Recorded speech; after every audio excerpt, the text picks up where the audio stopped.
Bhagavate Vasudevaya. Vandeham Sri Guru Sri Juta Padakamalam.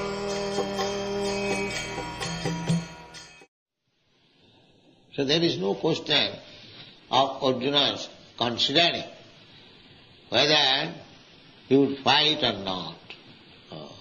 It is sanctioned by Krishna, so fight must be there.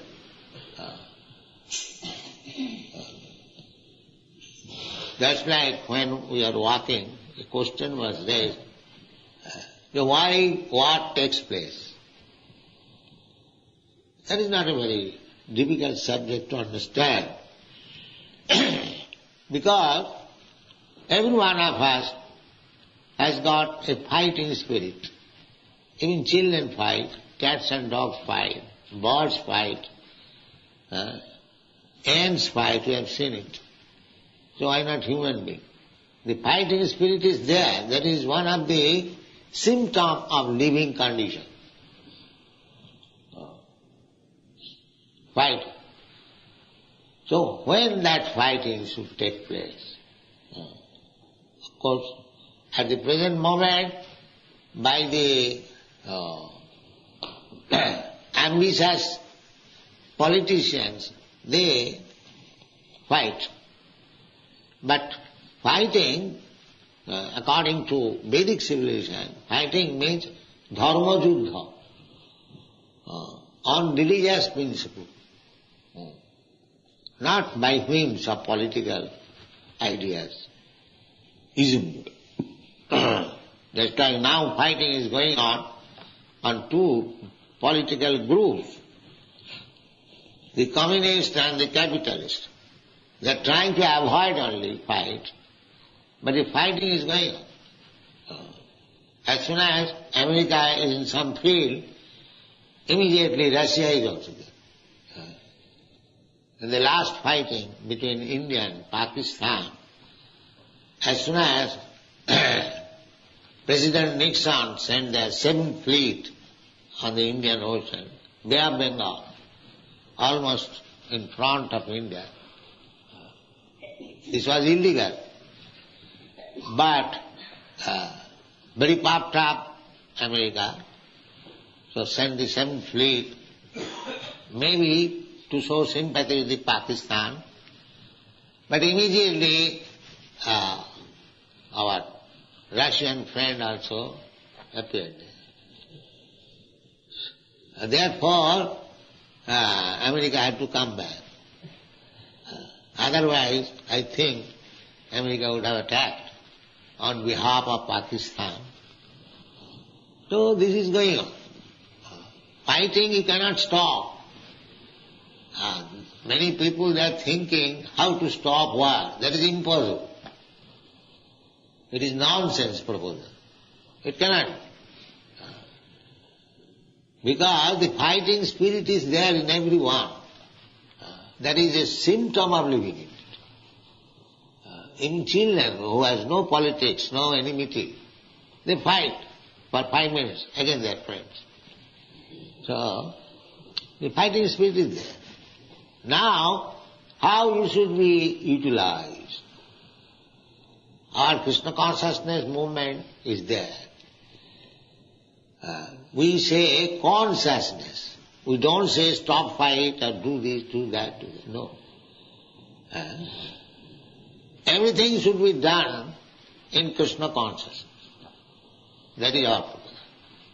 Nirbandha Krishna Sambandhe. Whatever you do, it must have some relationship with the satisfaction of Krishna. If Krishna is satisfied, then you act. That is Krishna consciousness. Krishnendriya tripti vancha taranam prem. This is love. Just like you love somebody, for the sake of your beloved, you can do anything. And we do sometimes. Similarly, the same thing should be transferred to Krishna. That's all. Try to educate yourself how to love Krishna and act for Krishna only. This is the perfection of life. Savai pumsang paro dharma jato bhakti radho khaji. Bhakti means service. Bhaja sevaya, the bhaja dhatu. It is used for the purpose of rendering service. Bhaja. And bhaja, there is Sanskrit grammar, it's ti pratyaya. To make it noun, this is verb. So there are pratyayas, krit pratyaya, ti pratyaya, many pratyayas. So bhajadhatu ti equal to bhakti. So bhakti means to satisfy Krishna. Bhakti cannot be applied to anyone else. If somebody says that I am a great devotee of Kali, goddess Kali, that is not bhakti, that is business. Because any demigod you worship, there is some purpose behind that. Generally, people take to become a devotee of goddess Kali for eating meat. That is their purpose.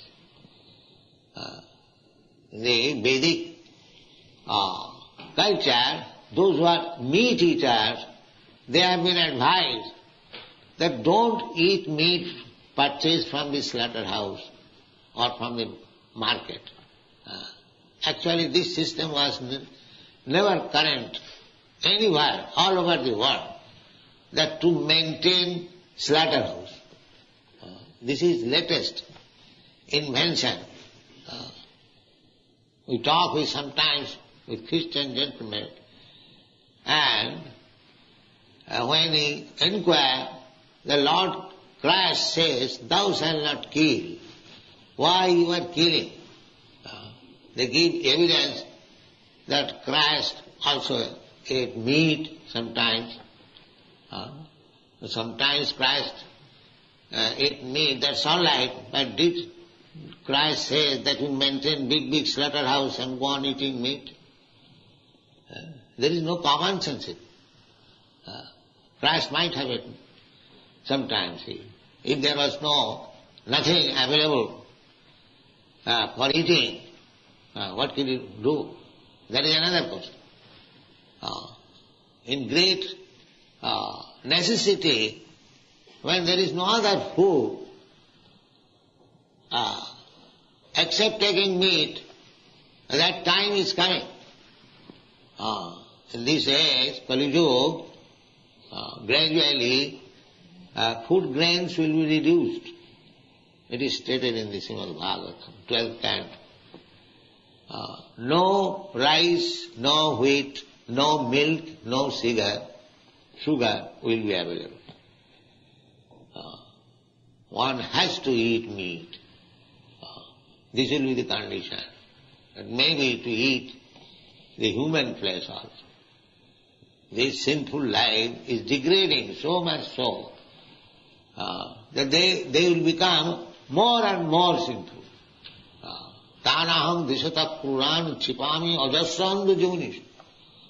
Those who are demons, those who are sinful, nature's law is to place him in such condition that he will become more and more a demon, so that he would never be able to understand what is God.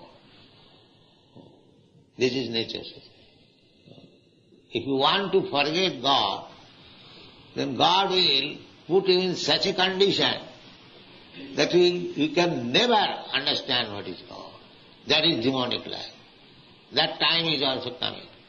At the present moment, still a few men are interested. What is God? Artha arthati jigyasu jnani. But time is coming ahead when there will be no sense to understand God. That is the last stage of Kali Yuga, and at that time Kalki Avatar. Kalki Avatar will come.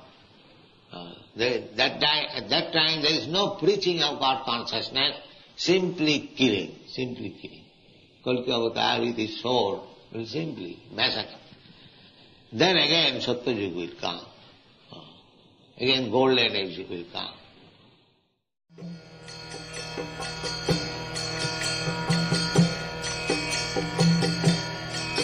Hare Krishna, Krishna Krishna, Hare Hare, Hare